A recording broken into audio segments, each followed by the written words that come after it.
कपिल शर्मा के कैफे पर हुई फायरिंग, हरजीत सिंह लड्डी ने ली जिम्मेदारी। कुछ दिन पहले ही कनाडा में खोला था caps cafe. Film Udaipur files की रिलीज पर लगी रोक, दिल्ली हाईकोर्ट ने लिया बड़ा फैसला। दुबले पतले करण को देखकर फिर घबरा गए फैंस। लेटेस्ट फोटो पर बोले कहीं बीमार तो नहीं है। दिलजीत दोसांझ की फिल्म में लगाए 127 कट। सेंसर बोर्ड बोला इंदिरा गांधी का नाम नहीं ले सकते। संजय दत्त ने गिनाई बॉलीवुड की गलतियां, बोले बॉलीवुड मास सिनेमा बनाना भूल गया है। हम दोनों भूखे हैं। शनाया संग इंटीमेट सीन्स पर बोले विक्रांत मैसी, आंखों की गुस्ताखियां में आएंगे नजर। 7,000 करोड़ रुपए की फिल्म देने के बाद रश्मिका मंदाना की चमकी किस्मत। हाथ लगी एक और मेगा बजट फिल्म, निभाएंगी बोल्ड किरदार। ब्यूटी पार्लर क्यों नहीं जाते, रिजेक्शन पर छलका पंचायत के विनोद का दर्द। तन्वी द ग्रेट की राष्ट्रपति भवन में स्पेशल स्क्रीनिंग, स्टार कास्ट के साथ राष्ट्रपति द्रौपदी मुर्मू देखेंगी फिल्म। दिलजीत दोसांझ के पाक एक्ट्रेस हानिया आमिर संग काम करने पर भड़की कंगना रनौत, बोली पब्लिक फिगर्स में राष्ट्रीय भावना का है अभाव। नमस्कार दोस्तों, आप देखना शुरू कर चुके हैं टॉप 10 बॉलीवुड हेडलाइंस। अब इन खबरों को हम आपके सामने विस्तार से रखने जा रहे हैं। आज खबरों में बहुत कुछ इंटरेस्टिंग है, आप हमारे साथ इस वीडियो के अंत तक बने रहिएगा। कॉमेडियन कपिल शर्मा के कनाडा स्थित कैफे पर फायरिंग हुई है। अभी 4 दिन पहले ही अपनी पत्नी गिन्नी के साथ मिलकर कपिल शर्मा ने एक शानदार कैफे खोला था। कैफे का नाम कैप्स कैफे है। इस घटना का एक वीडियो भी सोशल मीडिया पर शेयर किया जा रहा है। वीडियो में एक आदमी रात के समय कैफे की खिड़कियों पर फायरिंग करता दिखाई दे रहा है। शख्स कार में है और वहीं से यह वीडियो भी बनाया जा रहा है। कपिल का यह कैफे कनाडा के सरे इलाके में है। कुछ ही दिनों पहले इस कैफे की बड़े स्तर पर ओपनिंग की गई थी। कपिल के इस कैफे पर लोगों की भारी भीड़ भी देखी जा रही थी। घटना में किसी के घायल होने की तो कोई खबर नहीं है, लेकिन हमले का मकसद साफ तौर पर धमकी देना और डर फैलाना माना जा रहा है। बीकेआई के कार्यकर्ता और एनआईए भारत के मोस्ट वांटेड आतंकवादी हरजीत सिंह लाडी ने कपिल शर्मा की कुछ टिप्पणियों का हवाला देते हुए इस गोलीबारी की जिम्मेदारी ले ली है। हरजीत सिंह लाडी बब्बर खालसा इंटरनेशनल से जुड़ा एक खतरनाक और कुख्यात आतंकी है जो लंबे समय से पंजाब पुलिस, एनआईए और कई अन्य एजेंसियों के बीच वांटेड है। फायरिंग के बाद कपिल और गिन्नी के उस कैफे ने अपने इंस्टाग्राम पर ऑफिशियल स्टेटमेंट जारी किया है। इसमें उन्होंने लिखा, हमने कैप्स कैफे को स्वादिष्ट कॉफी और दोस्ताना माहौल के साथ प्यार और खुशी फैलाने के लिए शुरू किया था। हाल ही में हुई हिंसा से हम बेहद दुखी हैं, लेकिन हम हार नहीं मान रहे। आपके प्यार, दुआओं और मैसेज के लिए दिल से शुक्रिया। हम जल्द फिर मिलेंगे। फिल्म उदयपुर फाइल्स को लेकर एक बड़ा अपडेट सामने आया है। उदयपुर फाइल्स फिल्म आज यानी 11 जुलाई को रिलीज होने वाली थी, लेकिन अब इस फिल्म की रिलीज पर फिलहाल रोक लग गई है। उदयपुर के चर्चित टेलर हत्याकांड पर बनी फिल्म उदयपुर फाइल्स के ट्रेलर रिलीज होने के बाद से ही इस पर काफी विवाद हो रहे थे। हाल ही में इसकी रिलीज पर रोक को लेकर सुप्रीम कोर्ट में याचिका दायर की गई थी। हालांकि सुप्रीम कोर्ट ने इसे अपने अधिकार से बाहर बताते हुए इस याचिका को खारिज कर दिया। वहीं मामला दिल्ली हाईकोर्ट में जाने के बाद 10 जुलाई को सुनवाई के बाद फिल्म की रिलीज पर रोक लगा दी गई। दिल्ली हाईकोर्ट ने फिल्म के एक टीजर को बिना सेंसर बोर्ड की अनुमति के जारी किए जाने को गंभीरता से लेते हुए कहा कि निर्माता ने स्वयं स्वीकार किया है कि जो टीजर सोशल मीडिया पर अपलोड किया गया था उसमें फिल्म के ऐसे दृश्य भी शामिल थे जिन्हें हटाने का आदेश दिया गया था। कोर्ट ने कहा कि याचिकाकर्ता को सोमवार 14 जुलाई तक का समय दिया जाता है कि वो इस मामले में सिनेमा अधिनियम की धारा 6 के तहत केंद्र सरकार के समक्ष अपील कर सकता है। अदालत ने यह भी रिकॉर्ड में लिया कि 26 जून को जारी किया गया ट्रेलर या टीजर, जिसे कई प्लेटफॉर्म्स और यूट्यूब चैनल पर डाला गया था, उसमें कुछ ऐसे दृश्य भी थे जिन्हें सेंसर बोर्ड ने बाद में हटाने का आदेश दिया था। बोर्ड ने 1 जुलाई को निर्माता को नोटिस भेजा था जिसमें कहा गया था कि प्रमाणन के समय हटाए गए कुछ अंश सोशल मीडिया पर प्रसारित किए जा रहे हैं जो सिनेमेटोग्राफ एक्ट का उल्लंघन है। करण जौहर एक बार फिर सोशल मीडिया पर चर्चा में हैं, लेकिन इस बार वजह उनकी कोई फिल्म नहीं बल्कि उनका बदला हुआ लुक है। हाल ही में कॉमेडियन समय रैना ने करण के साथ एक तस्वीर शेयर की है जिसमें करण जौहर बेहद दुबले नजर आ रहे हैं। तस्वीर वायरल होते ही लोगों ने उनकी सेहत को लेकर चिंता जाहिर करनी शुरू कर दी। जहां कुछ लोग उनके इस बदलाव को मोटिवेशनल मान रहे हैं, वहीं कई सोशल मीडिया यूजर्स का मानना है कि करण अब बीमार जैसे लगने लगे हैं। तस्वीर में करण हल्के ग्रे कलर के ढीले ढाले कपड़ों में खड़े हैं और उनके पतले शरीर की झलक साफ दिख रही है। समय रैना ने फोटो के साथ कैप्शन दिया, वो शख्स जिसने भारत की सबसे बेहतरीन प्रतिभाओं को लॉन्च किया। हालांकि लोगों का ध्यान सीधे करण की सेहत की ओर चला गया है और इंस्टाग्राम पर लोगों ने कमेंट्स में करण के लुक को लेकर तरह तरह की बातें की हैं। किसी ने लिखा, लगता है ये वजन कम करना सेहत के लिए सही नहीं है। वहीं एक दूसरे यूजर ने लिखा, वो पहले बहुत अच्छे लगते थे, अब ये दुबला वाला लुक उन्हें सूट नहीं कर रहा है। कई फैंस ने आशंका जताई कि कहीं करण किसी गंभीर बीमारी से तो नहीं जूझ रहे हैं। कुछ ने तो यह भी कयास लगाया कि शायद करण ने वजन घटाने के लिए ओजेम्पिक का इस्तेमाल किया है, जो हाल ही में सेलेब्स के बीच काफी लोकप्रिय हो रही है। दिलजीत दोसांझ की फिल्म पंजाब 95 2 साल से सेंसर बोर्ड में अटकी हुई है। इस फिल्म को लेकर बोर्ड ऐसा सख्त हुआ है कि फिल्म मेकर्स भी अब समझ नहीं पा रहे हैं कि जब पहले इस तरह की फिल्में रिलीज हो चुकी हैं और कोई हंगामा नहीं हुआ, तो फिर सच्ची घटनाओं पर आधारित उनकी फिल्म से सेंसर बोर्ड को इतनी परेशानी क्यों है।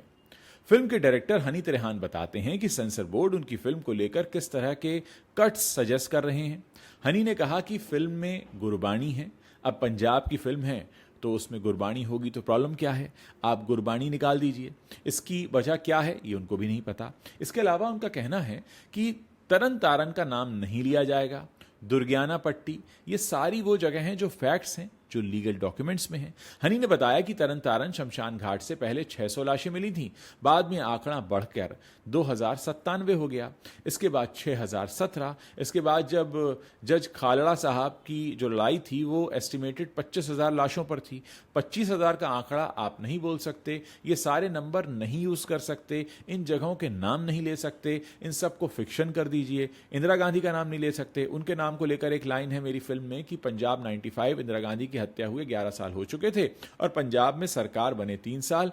अब क्या प्रॉब्लम है इन लाइन में। नॉर्थ और साउथ के सिनेमा की बहस काफी वक्त से चल रही है, आप जानते ही हैं, और एक बार फिर संजय दत्त ने इसे हवा दे दी है फिल्म केडी के ट्रेलर लॉन्च पर। फिल्म का ट्रेलर देखकर समझ में आता है कि एक एक्शन से भरी हुई फिल्म है और जनता के लिए बनाई गई है। फिल्म पर बात करते हुए संजय दत्त ने कहा कि प्रेम सर मास निर्देशक हैं, वो मास फिल्म बनाते हैं और हम लोग ना थोड़ा बॉलीवुड में भूल गए हैं कि मास फिल्म चाहिए, जैसे खलनायक, मतलब जो अमित जी ने किया, धर्म जी ने किया, हम लोग सब ने किया, वो थोड़ा भी डामाडोल हो गया है। इधर लोग ये लेकिन भूलते नहीं हैं, ये लोग जनता की फिल्में बनाते हैं और मुझे जनता के लिए बनाई हुई फिल्में पसंद हैं। संजय दत्त केजीएफ जैसी फिल्मों में पहले भी विलन का किरदार निभा चुके हैं और आने वाले समय में वो राजा साहब और धुरंधर में भी नजर आएंगे। खास बात यह है कि ये दोनों फिल्में आपस में टकरा रही हैं। क्लैश पर बोलते हुए संजय दत्त ने कहा कि अच्छा होता अगर ये क्लैश नहीं करती और दोनों की रिलीज में थोड़ा फासला होता। फिल्म केडी की बात करें तो ये 5 भाषाओं में रिलीज होगी और इसकी खास बात यह भी है कि शिल्पा शेट्टी करीब 18 सालों के बाद किसी कन्नड़ा फिल्म में काम कर रही हैं। दर्शकों को यहां बता दें कि शिल्पा शेट्टी की जड़ें कर्नाटका से जुड़ी हुई हैं और उन्होंने पहले भी कई कन्नड़ा फिल्मों में काम किया है। संजय कपूर की बेटी शनाया कपूर विक्रांत मैसी के साथ आंखों की गुस्ताखियां मूवी से डेब्यू कर रही हैं। इस फिल्म का ट्रेलर आउट हो चुका है जिसमें दोनों के बीच कई इंटीमेट सीन्स नजर आए। इन सीन्स को लेकर विक्रांत मैसी ने खुलकर बात की और बताया कि वो शूट के दौरान काफी कंफर्टेबल थे। विक्रांत ने कहा कि हम लोगों ने पहले इसके बारे में बात की थी, मुझे लगता है कि एक ट्रस्ट वाली बात होती है जो आप एक वक्त के बाद डेवलप करते हो। मुझे कई बार ऐसा लगा कि हम दोनों एक ही तरह के लोग हैं। एक्टिंग वर्कशॉप के अलावा बात करें तो चाहे फिर वो ब्लाइंड स्कूल की बात हो या फिर वो चैलेंजेस हों जो आप बतौर एक्टर फेस करते हो, उसके अलावा जब हम लोग एक दूसरे को एक्टर के तौर पर नहीं बल्कि विक्रांत और शनाया के तौर पर जानने लगे तो उसने हम दोनों को क्लोज आने में काफ़ी मदद की। हम लोग काफ़ी भूखे एक्टर्स हैं, हम लोगों को अपना बेस्ट देना था। उसका सिर्फ एक ही तरीका है कि आप एक दूसरे के ऊपर विश्वास करते हो, इसके अलावा कोई और ऑप्शन नहीं था क्योंकि दोनों की आंखों पर पट्टी बंधी थी। तो इस तरह से हम लोगों को एक दूसरे से बेस्ट निकलवाना था। आपको बता दें कि ये फिल्म अब सिनेमाघरों में आज रिलीज हो चुकी है। शाहरुख खान की जवान और अल्लू अर्जुन की पुष्पा 2 द रूल जैसी ब्लॉकबस्टर फिल्मों के बाद अब एक और जबरदस्त प्रोजेक्ट पर काम चल रहा है जिसमें south Indian star Allu Arjun और साउथ के सुपर डायरेक्टर एटली कुमार एक साथ काम करने वाले हैं। इस फिल्म का टाइटल फिलहाल AA22/A6 रखा गया है जिसको लेकर फैंस भी काफी एक्साइटेड हैं। कुछ समय पहले इस फिल्म का एक टीजर भी जारी हुआ था जिसमें दीपिका पादुकोण भी नजर आने वाली हैं। बताया जा रहा है कि यह फिल्म भारतीय सिनेमा की सबसे बड़ी और सबसे अलग फिल्म होगी। फिल्म की खास बात यह है कि इसमें रश्मिका मंदाना भी एक बोल्ड किरदार में नजर आने वाली हैं। रिपोर्ट्स के मुताबिक रश्मिका इस फिल्म में ऐसा रोल करेंगी जो उन्होंने पहले कभी नहीं निभाया। एक सूत्र के मुताबिक इस फिल्म में रश्मिका का किरदार बिल्कुल अलग होगा और अल्लू अर्जुन के साथ उनकी ऑन स्क्रीन केमिस्ट्री भी पुष्पा से बिल्कुल अलग दिखाई देगी।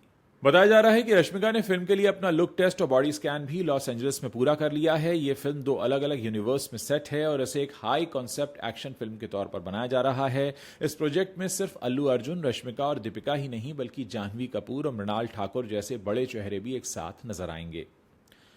पंचायत के विनोद ने बड़ा खुलासा किया है और बताया है कि एक बड़ी फिल्म के लिए ऑडिशन चल रहा था और जब वो ऑडिशन के लिए गए तो उन्हें यह कहकर रिजेक्ट कर दिया गया कि ब्यूटी पार्लर जाकर फेशियल क्यों नहीं करवाते। उन्होंने एक इंटरव्यू के दौरान बताया कि वो अपने लुक को लेकर रिजेक्शन झेल चुके हैं। उन्होंने बताया कि उन्हें न सिर्फ बेइज्जत किया गया बल्कि उन्होंने जिस फिल्म के लिए ऑडिशन दिया उसमें रोल भी उन्हें नहीं मिला। करियर के शुरुआती दौर में उन्हें अपने लुक की वजह से फिल्मों से हाथ धोना पड़ा। बातचीत के दौरान अशोक पाठक ने बताया कि मैं फिल्म का नाम नहीं लूंगा लेकिन वो एक बड़े बजट की फिल्म थी।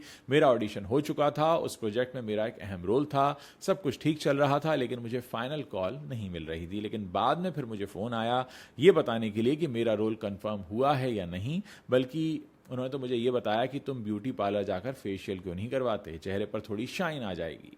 अशोक पाठक यानी पंचायत के विनोद कहते हैं कि रोल तो नहीं मिला लेकिन मुझे ये पता था कि ये नुस्खा अपना कर भी कुछ नहीं होने वाला, कुछ बदलेगा नहीं। फिर भी मैंने कई रात सोने से पहले हल्दी लगाई, घरेलू नुस्खे अपनाए और पार्लर जाकर फेशियल भी करवाया, लेकिन मेरा लुक आज भी वही है।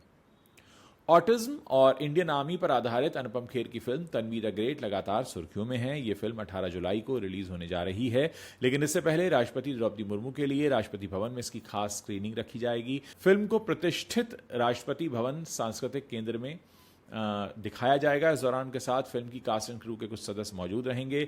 राष्ट्रपति भवन में स्क्रीनिंग के दौरान फिल्म से डेब्यू कर रही एक्ट्रेस शुभांगी दत्त, एक्टर करण टैकर, बमन ईरानी, फिल्म के को राइटर अंकुर और अभिषेक और फिल्म के तकनीकी सदस्य शामिल होंगे। इस खास पल के लिए अनुपम खेर ने कहा कि मैं अपनी फिल्म तन्वी द ग्रेट को माननीय राष्ट्रपति श्रीमती द्रौपदी मुर्मू के सामने पेश करते हुए सम्मानित महसूस कर रहा हूं। ये फिल्म ऑटिज्म और भारतीय सेना पर केंद्रित है और इसे आर्म फोर्सेस के कमांडर इन चीफ से बेहतर और कौन दिखा सकता है।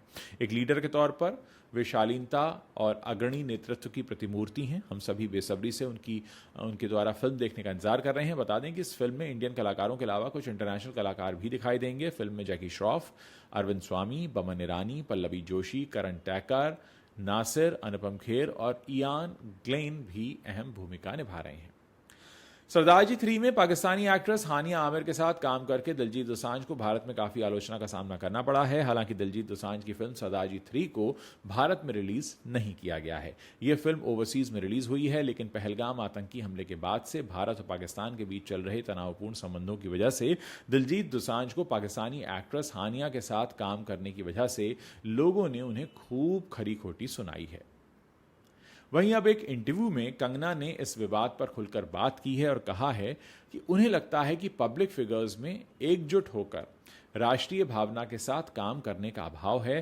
कंगना ने कहा कि मैंने इन लोगों के बारे में काफ़ी कुछ कह दिया है। बातचीत की शुरुआत में ही मैंने कहा था कि हमें राष्ट्र निर्माण की भावना रखनी चाहिए, हर कोई इसमें हिस्सेदार है। उन्होंने आगे सवाल किया कि कलाकार और एथलीट जैसी सार्वजनिक हस्तियां सैनिकों और राजनेताओं जैसी राष्ट्रवादी जिम्मेदारियां क्यों नहीं निभाती हैं। उन्होंने कहा हमारे अंदर ऐसी भावना क्यों नहीं है। दिलजीत अपना रास्ता क्यों अपना रहे हैं, अपना अलग रास्ता क्यों चुन रहे हैं और किसी और क्रिकेटर का अपना अलग रास्ता क्यों होना चाहिए। एक सैनिक का भी राष्ट्रवाद का अपना रास्ता होता है, कोई ऐसा रास्ता अपनाना चाह रहा है, बेचारा सैनिक राष्ट्रवाद का रास्ता अपना रहा है, राजनेता राष्ट्रवाद का रास्ता अपना रहे हैं और कुछ लोगों का तो वाकई अपना कुछ अलग ही एजेंडा होता है। कंगना ने आगे कहा मैं ये नहीं कह रही हूं कि ये नेचुरल नहीं है, लेकिन हमें सबको एक साथ अलाइन करने की कोशिश करनी चाहिए, हमें एक साथ लाने की कोशिश करनी होगी और ये तभी होगा जब हम ये विचार इन राजनेताओं तक और सभी लोगों तक पहुंचाएंगे और ये हमारा सबका काम है।